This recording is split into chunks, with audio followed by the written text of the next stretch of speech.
Minecraft has a range of unique features that were added in its earlier days and subsequently removed for various reasons. While some have been discussed or mentioned in the past, others have been seemingly glossed over. What I find most interesting about many of these earlier features is that they show a lot of the direction the game could have gone in, and how Minecraft could have been very different from what we know today. So today I'm going to be talking about 15 Minecraft features, many of them quite unknown, that never made it past Alpha or even Indev in Minecraft. Many of these features are really unknown. So let's begin. Oh, and be sure to subscribe if you haven't already and enjoy my videos, it really helps me out.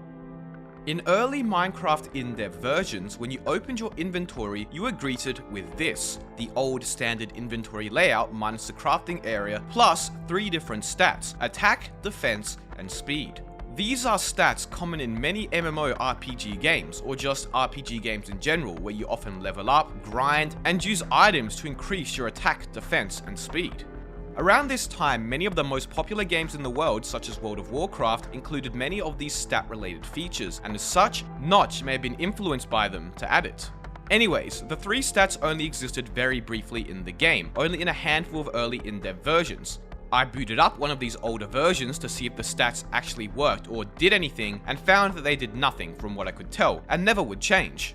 A post on Reddit in 2017 got the attention of Notch, who stated that he doesn't even remember putting the stats in the game. They were likely just a placeholder for vague plans, not even in the code. It's interesting to think of what Minecraft could have been if it went in more of an MMO direction. Plugins such as MCMMO have displayed that player stats can work well, and Minecraft could have had a lot of crossover with games such as World of Warcraft if Notch followed through with this idea. Before we had a range of custom terrain generation options as we do in modern Minecraft, there existed what was known as map themes. Initially added in Indev during January of 2010, when you went to generate a new Minecraft world, you were greeted with a variety of settings that many players would have never seen before. The theme setting in particular allowed you to choose between 4 different types of world themes, including normal, hell, paradise, and woods. As you can see from these isometric screenshots, which are another feature I'll be talking about later, the 4 themes didn't look too dissimilar at first glance. The Hell theme was actually the predecessor to the Nether, featuring a dirt terrain, lava instead of water, basically 24/7 nighttime, as well as mushrooms all over the place. I'll talk about this more in my evolution of the Nether video, but this theme right here was the equivalent of the Nether before the Nether existed. The Paradise theme was the exact opposite of the Nether, featuring 24/7 daytime, farming working at a much faster rate, and larger beaches and fauna.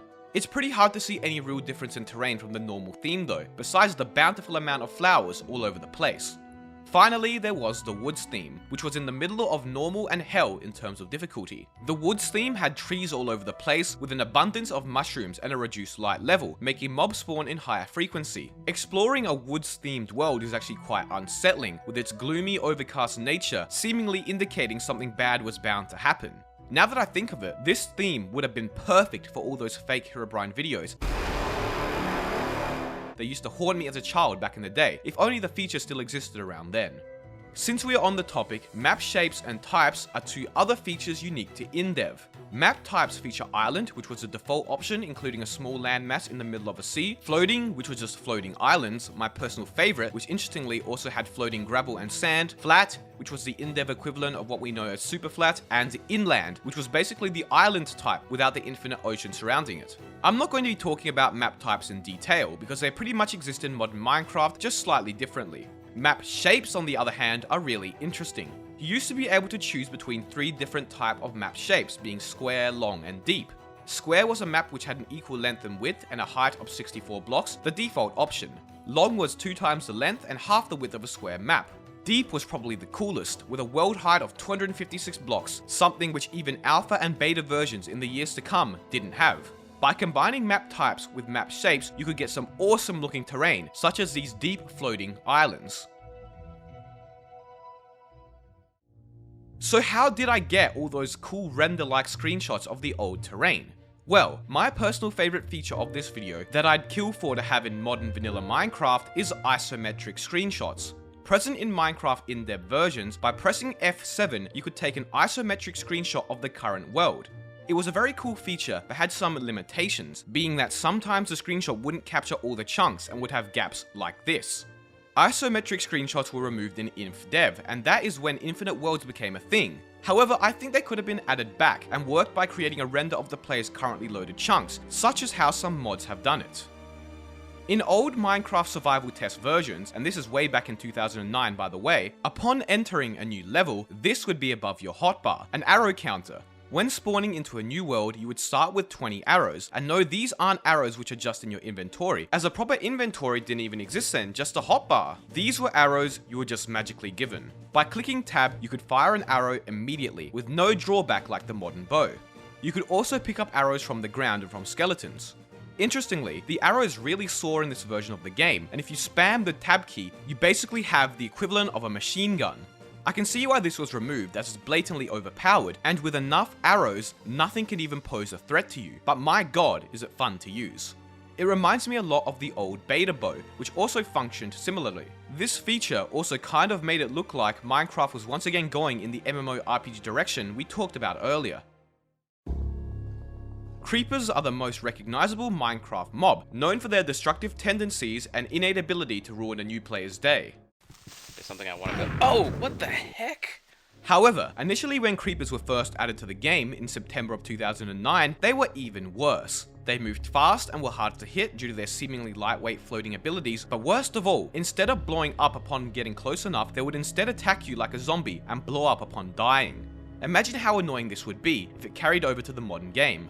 You are at your base and see a creeper. No worries, kill it with a bow, right? Well, now it's died and just blown up your chest. Brilliant. There would be no winning, as A, if you didn't kill the creeper, it would kill you, and B, if you killed it, it's still blowing up anyways. Have you ever wondered what the first biome added to the game was? Well, back when Minecraft was an eye-piercing neon green at every turn, there existed what was known as a winter mode map type. Introduced on July 9th, 2010 in Minecraft Alpha 1.0.4, when creating a new world, there was a 25% chance that it would become a winter world. Basically, it snowed 24/7 in winter worlds, ice was present in the place of virtually all forms of water, and passive mobs spawned at a decreased rate. Winter mode was removed about 4 months later in Alpha 1.2.0, when normal biomes were added to the game. Throughout Indev and Indev, there were a variety of in-game structures which were removed even before Alpha. First of all, brick pyramids. Brick pyramids were tall, experimental structures made up of only bricks, added to the game in February of 2010 and removed about a month later. These brick pyramids would generate at the same position in a world, no matter what the world seed. In the same version of Indev, obsidian walls were also added, used to mark the two cardinal directions, X and Z. As you've probably seen already, there also used to exist what was known as the Indev house. The house was initially made of cobblestone with 2 torches inside, but was later changed to a wooden plank box with a stone floor. Players would spawn in these upon generating a new world, and they were basically meant to act as a starting place. Indev houses were removed at the start of Indev. Back in Minecraft Classic, you used to be able to spawn in humans, or what we now know as Steve, by pressing G. These human mobs would just jump around flailing their arms all over the place harmlessly. You could seemingly spawn in an unlimited amount, well, until the game crashed anyways.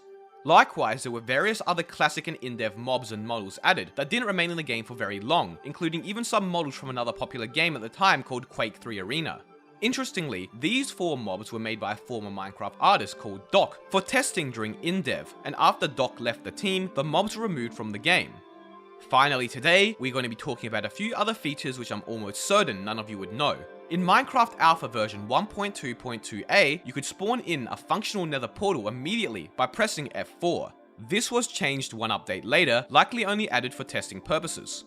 By pressing F5 in older Indev versions of the game, you were able to toggle rain on and off, a feature which not even the Minecraft wiki seems to have documented, which I just stumbled upon randomly. And that about wraps it up for today. If I missed any features, be sure to comment and let me know, as well as comment which feature you would like most in the modern game. Be sure to subscribe as it really helps me out, as well as join the Discord, and follow me on Twitter. Thank you all so much for watching.